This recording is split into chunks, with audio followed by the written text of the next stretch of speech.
السلام علیکم۔ کہانی کو آخر تک پورا سنیے گا، اور اگر آپ چینل پر نئے ہیں تو سبسکرائب ضرور کیجیے گا۔ میری چھوٹی نند بڑی خوبصورت اور ذہین تھی۔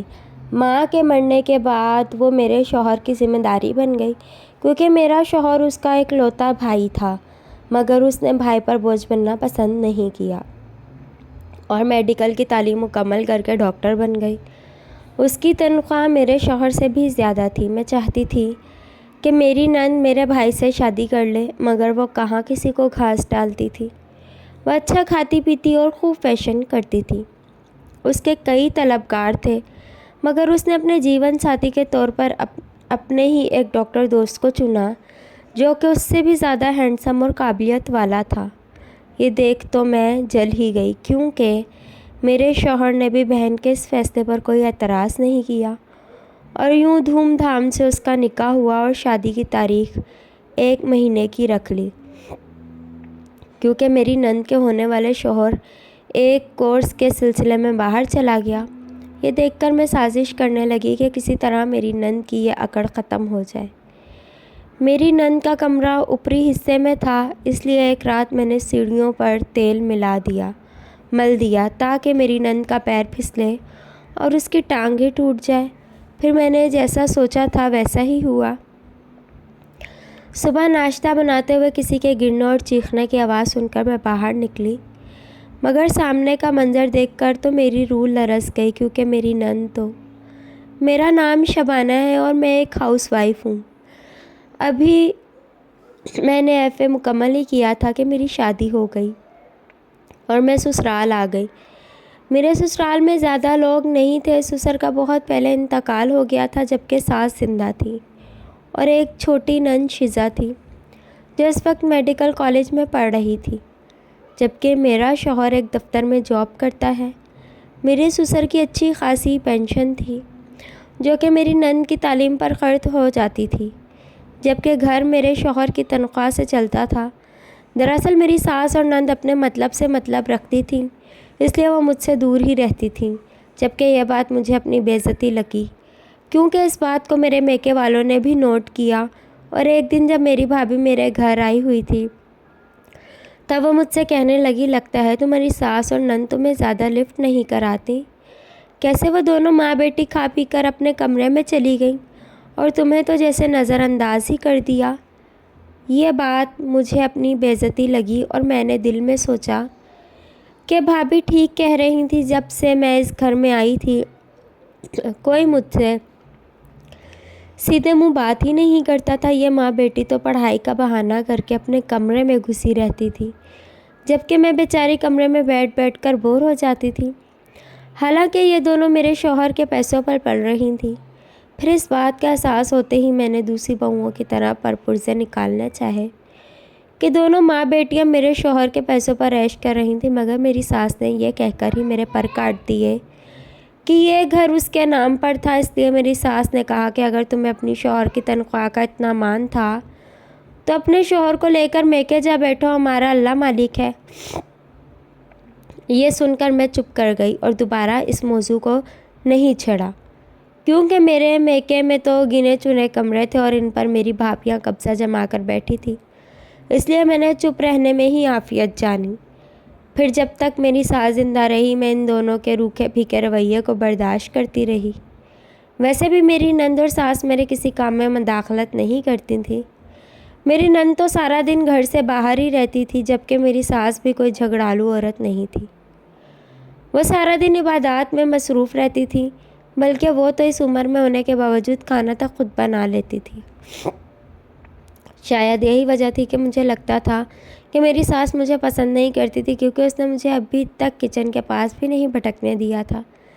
یہ بات میں نے اپنی ماں سے کہی تو وہ الٹا مجھے ہی ڈانٹنے لگی کہ بیٹا تم تو شکر کرو کہ اس جھنجھٹ سے اب تک بچی ہوئی ہو، ورنہ مجھے ہی دیکھ لو کہ بہوؤں کے ہوتے ہوئے بھی میں ہی سارے گھر کا کام کرتی ہوں۔ اس لیے تمہیں کہہ رہی ہوں کہ جب تک تمہاری ساس تمہیں کچن سنبھالنے کو نہیں کہتی، تم خود سے مت کہنا، کیونکہ جب تمہاری ساس مر جائے گی تب تمہیں احساس ہوگا کہ اس نے تمہیں کتنی جھنجھٹوں سے بچایا ہوا تھا۔ ماں کی بات سن کر میں خاموش ہو گئی، اور اس بات کا احساس تب ہوا جب اچانک ہی میری ساس مر گئی اور میرے گھر کی ذمہ داری یکدم میرے سر پر آ گئی۔ میری نند کا تو ویسے ہی پڑھائی کا بہانہ تھا، اس لیے اس نے تو میری مدد کرنے سے انکار کر دیا۔ ایسے میں میری جان عذاب میں آ گئی، کیونکہ ان دنوں میں امید سے تھی خیر سر پر پڑی تو میں سب سیکھتی گئی، مگر نند سے میرے شکوے بڑھتے ہی گئے، کیونکہ وقت گزرنے کے ساتھ ساتھ وہ اور مصروف ہوتی گئی اور میں اندر ہی اندر اس سے جلنے لگی، کیونکہ میری نند خوبصورت اور ذہین تھی۔ میری ساس کے مرنے کے بعد وہ میرے شوہر کی ذمہ داری بن گئی، کیونکہ میرا شوہر اس کا اکلوتا بھائی تھا، مگر وہ اپنی ماں پر گئی تھی، کیونکہ اس نے بھائی پر بوجھ بننا پسند نہیں کیا۔ اب بھی اسے میری سسر کی پینشن ملتی تھی اور اس کی تعلیم کا سارا خرچہ یہیں سے نکل آتا تھا، اور یوں اسے بھائی کے سامنے ہاتھ نہ پھیلانا پڑتا تھے، اور یہی بات مجھے بری لگتی تھی، کیونکہ وہ خوب منمانی کر رہی تھی، میری تو کوئی بات سنتی ہی نہیں تھی۔ وہ پڑھائی کے نام پر سارا دن باہر رہتی تھی اور شام کو کھا پی کر آتی اور اپنے کمرے میں سو جاتی تھی۔ اسے نہیں پتہ تھا کہ گھر کیسے چل رہا تھا، اور آج کل کتنی مہنگائی ہو گئی تھی۔ اس دوران ہمارے 2 بچے ہو گئے تھے اور مجھے آٹے دال کا بھاؤ پتہ چل گیا تھا۔ اب تو تنخواہ میں گزارا مشکل ہو رہا تھا۔ میں نے ایسے میں اپنے شوہر سے کہا کہ اپنی بہن سے کہو کہ بس اب پڑھائی چھوڑ کر شادی کر لے، تاکہ سسر کی پینشن ہمارے کام آئے، مگر وہ تو غصہ ہی کر گیا اور کہنے لگا یہ گھر اور بچے میری ذمہ داری ہیں، اس لیے تم میری بہن کو اس میں مت گھسیٹو۔ ڈاکٹر بننا صرف اس کا نہیں بلکہ میرا اور میرے والدین کا خواب تھا، اس لیے جو کچھ کر رہی تھی اسے کرنے دو۔ یہ سن کر میں جل ہی تو گئی، میں نے تو اس کے فائدے کی بات کی تھی، مگر وہ تو مجھ پر ہی چڑھ دوڑا، اس لیے میں نے دل میں سوچ لیا کہ آئندہ سے یہ بات نہیں کہوں گی۔ اور یوں وقت گزرتا گیا اور میری نند میڈیکل کی تعلیم مکمل کر کے ڈاکٹر بن گئی۔ اس کی تنخواہ میرے شوہر سے بھی زیادہ تھی۔ یہ دیکھ کر میں لالچ میں آ گئی اور میں اپنے دل میں سوچنے لگی کہ کاش میری نند کی شادی میرے بھائی سے ہو جائے، کیونکہ میرا ایک آخری بھائی بچا ہوا تھا۔ ویسے تو وہ پڑھ رہا تھا، مگر میں سوچنے لگی کہ اگر اس کی شادی میری نند سے ہو جائے تو اسے جاب کرنے کی کیا ضرورت تھی۔ خیر سے میری نند کی اتنی زیادہ تنخواہ تھی کہ میرا بھائی تو گھر بیٹھ کر کھا سکتا تھا، اس لیے میں چاہتی تھی کہ میری نند میرے اس بھائی سے شادی کر لے، مگر وہ کہاں کسی کو گھاس ڈالتی تھی۔ وہ اچھا کھاتی پیتی اور خوب فیشن کرتی تھی، اس کے کئی طلبکار تھے۔ پھر انہی دنوں میرے شوہر نے مجھے بتایا کہ کل شیزا نے مجھے اپنے ایک دوست سے ملایا اور مجھے لگتا ہے کہ وہ دونوں شادی کرنا چاہتے ہیں۔ یہ سن کر مجھے تو بہت برا لگا۔ بھائی بھابھی کے ہوتے ہوئے اس نے خود ہی اپنی شادی کا فیصلہ کر لیا اور ہم سے پوچھنا گوارا تک نہیں کیا، اور یہ بات میں نے پھر سے اس کے بھائی سے دبے دبے لفظوں میں کہی، مگر اسے تو کوئی اعتراض ہی نہیں تھا۔ وہ تو اپنی بہن کے فیصلے پر بڑا خوش لگ رہا تھا، اور ایک دن اس لڑکے کو بھی گھر لے آیا جس سے میری نند شادی کرنا چاہتی تھی۔ یہ دیکھ کر میں حیران رہ گئی، کیونکہ میری نند نے اپنے جیون ساتھی کے طور پر اپنے ہی ایک ڈاکٹر دوست کو چن لیا، جو کہ اس سے بھی زیادہ ہینڈسم اور قابلیت والا تھا۔ یہ دیکھ کر تو میں جل ہی گئی، کیونکہ میرے شوہر نے بھی بہن کے اس فیصلے پر کوئی اعتراض نہیں کیا، اور یوں ایک دن ان دونوں کا بڑی دھوم دھام سے نکاح ہوا اور شادی کی تاریخ 1 مہینے کی رکھ لی، کیونکہ میری نند کا ہونے والا شوہر ایک کورس کے سلسلے میں باہر چلا گیا تھا۔ یہ دیکھ کر میں سازشیں کرنے لگی کہ کسی طرح میری نند کی یہ اکڑ ختم ہو جائے، کیونکہ اس نے جیسا چاہا تھا یہ تو ہو بہو ویسا ہی ہو رہا تھا۔ میری نند پہلے ہی اس گھر میں غیروں کی طرح رہتی تھی، اب تو وہ اور بھی اجنبی ہو گئی۔ پیسہ، شہرت اور خوبصورت شوہر کے ملتے ہی وہ اور مغرور ہو گئی، اور اب تو اس کی نگاہ زمین پر ٹکتی ہی نہیں تھی، کیونکہ بہت کم لوگ ہوتے ہیں جو اپنے خوابوں کو پورا کر لیتے ہیں۔ اس لیے میں اس سے جلنے لگی اور اس کا برا سوچنے لگی۔ میں چاہتی تھی کہ اگر میری نند میری بھابھی نہیں بنی تو یہ کسی اور کی بھی نہ بنے، اس لیے میں کچھ ایسا سوچنے لگی کہ جس سے میری نند کی شادی ٹوٹ جائے اور وہ اپنی اوقات میں آ جائے۔ اس لیے میں نے ایک دن منصوبہ بنایا کہ میں سیڑھیوں پر تیل لگا دیتی ہوں، تاکہ میری نند جب صبح نیچے اترے تو اس کا پیر پھسل جائے، کیونکہ روز صبح جب میری نند ہائی ہیل پہن کر کھٹ کھٹ کرتی سیڑھیوں سے اترتی تھی تو یہ دیکھ کر میرا دل جل کر کوئلہ ہو جاتا تھا۔ میری نند کا کمرہ اوپری حصے میں تھا، جبکہ نچلے حصے میں ہم میاں بیوی رہتے تھے، اس لیے ایک رات میں نے سیڑھیوں پر تیل مل دیا اور پھر میں اپنے کمرے میں آ گئی اور میں دل ہی دل میں خوش ہونے لگی۔ کہ صبح جب میری نند سیڑھیوں سے اترے گی تو اس کا پیر پھسلے گا اور اس کی ٹانگ ہی ٹوٹ جائے گی۔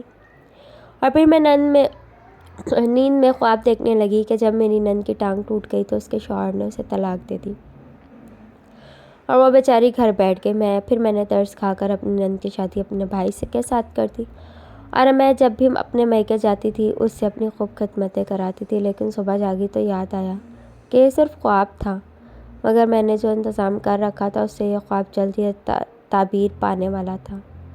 پھر میں نے جیسا سوچا تھا ویسا ہی ہوا۔ صبح ناشتہ بناتے ہوئے میں نے کسی کے گرنے اور چیخنے کی آواز سن کر باہر نکلی، مگر سامنے کا منظر دیکھ کر میری روح لرز گئی، کیونکہ میری نند تو اوپر ہی کھڑی تھی جبکہ سیڑھیوں پر میرا شوہر گرا ہوا تھا۔ بھائی کو سیڑھیوں پر گرا دیکھ کر میری نند آگے بڑھی، مگر میرے شوہر نے اسے روکتے ہوئے کہا، شیزا نیچے مت آنا، سیڑھیوں پر کسی نے تیل مل دیا تھا۔ یہ سن کر وہ رک گئی، جبکہ یہ سن کر میں جلدی سے آگے بڑھی اور شوہر کو اٹھاتے ہوئے کہا، تم صبح صبح اوپر کہاں جا رہے تھے؟ شوہر نے میری بات کا جواب دینے کی بجائے مجھے گھورا۔ یہ دیکھ کر میرا دل دھڑکنے لگا، کیونکہ وہ یقیناً یہ حقیقت جان چکا تھا کہ یہ کارنامہ میرا ہی تھا۔ پھر میں نے جلدی سے سیڑھیوں کو صاف کیا اور پھر میری نند نے نیچے اتر کر اپنے بھائی کی ٹانگ چیک کی اور کہا کہ اس کی ٹانگ ٹوٹ چکی ہے۔ یوں میرا شوہر بستر پر بیٹھ گیا، مگر اس نے اپنی بہن کی شادی کر دی اور وہ اپنے شوہر کے ساتھ امریکہ چلی گئی، جبکہ میں اپنے شوہر کی ٹانگ ٹوٹنے کی وجہ سے اور مصیبت میں پڑ گئی، کیونکہ رات دن اس کی خدمت کرنی پڑی اور ٹانگ ٹوٹنے کی وجہ سے وہ دفتر نہیں جا پایا اور اس کی وجہ سے اسے تنخواہ نہیں مل پائی۔ یوں مجھے پیسے کی تنگی کا سامنا کرنا پڑا۔ میں نے اپنی نند کا برا چاہا تھا، مگر وہ تو صاف بچ گئی، جبکہ میں اپنے ہی بچھایا ہوئے جال میں پھنس گئی۔ سچ ہے کہ جو کسی کے لیے گڑھا کھودتا ہے بالآخر ایک دن خود ہی اس میں جا گرتا ہے، اس لیے سب کے ساتھ اچھا سلوک کریں اور کسی کا برا نہ چاہیں۔ اللہ حافظ۔